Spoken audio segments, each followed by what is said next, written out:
കേരളത്തിലേക്കുള്ള കന്നുകാലികളെ തമിഴ്നാട്ടിൽ തടഞ്ഞുവച്ചിരിക്കുന്നതായി പരാതി.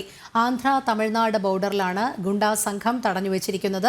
വെല്ലൂരിനടുത്തുള്ള ഗുഡിയാത്തത്തിലാണ് 40 ലോഡുകൾ തടഞ്ഞുവച്ചിരിക്കുന്നത്. കച്ചവടക്കാർ ചന്തയ്ക്ക് മുന്നിൽ പ്രതിഷേധിച്ചു. സംഭവത്തിൽ സംസ്ഥാന സർക്കാർ ഇടപെടണമെന്നും കന്നുകാലി കച്ചവടക്കാർ ആവശ്യപ്പെട്ടു. വിവരങ്ങളുമായി അരുൺ ആലത്തൂർ ചേരുന്നു. അരുൺ, എന്താണ് കൂടുതൽ വിശദാംശങ്ങൾ?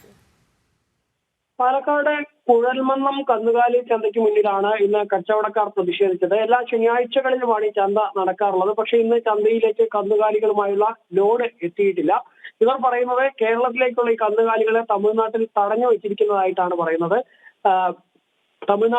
ആന്ധ്ര തമിഴ്നാട് ബോർഡറിൽ വെല്ലൂരിനടുത്തുള്ള ഗുഡിയാത്തിലാണ് 40 ലോഡുകൾ തടഞ്ഞു വെച്ചതായി പറയുന്നത്. ഒരു സംഘം ഗുണ്ടകളും അതിനെ പോലീസും ഒത്താശ ചെയ്ത് ഈ ലോഡുകളെ അവിടെ തടുത്തിരിക്കുന്നതായിട്ടാണ് കച്ചവടക്കാർ പറയുന്നത്. ഏതായാലും സംഭവത്തിൽ സംസ്ഥാന സർക്കാർ ഇടപെടണമെന്നും ഇങ്ങനെ ഈ ഭാഗങ്ങളിൽ, പ്രത്യേകിച്ച് ആന്ധ്ര തമിഴ്നാട് ബോർഡർ ഭാഗങ്ങളിൽ വാഹനങ്ങൾ തടയുകയും പണം ആവശ്യപ്പെടും. 10,000 20,000 രൂപയൊക്കെയാണ് ഓരോ വാഹനങ്ങളിൽ നിന്നും ആവശ്യപ്പെടുന്നത്.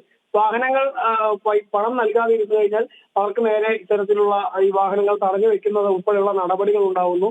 ഈ ഗുണ്ടാ സംഘത്തിന് പോലീസും ഒത്താശ ചെയ്യുന്നതായിട്ടാണ് കച്ചവടക്കാർ ആരോപിക്കുന്നത്. അതുകൊണ്ട് തന്നെ വിഷയത്തിൽ സംസ്ഥാന സർക്കാർ ഇടപെടണമെന്നാണ് കച്ചവടക്കാർ ആവശ്യപ്പെടുന്നത്.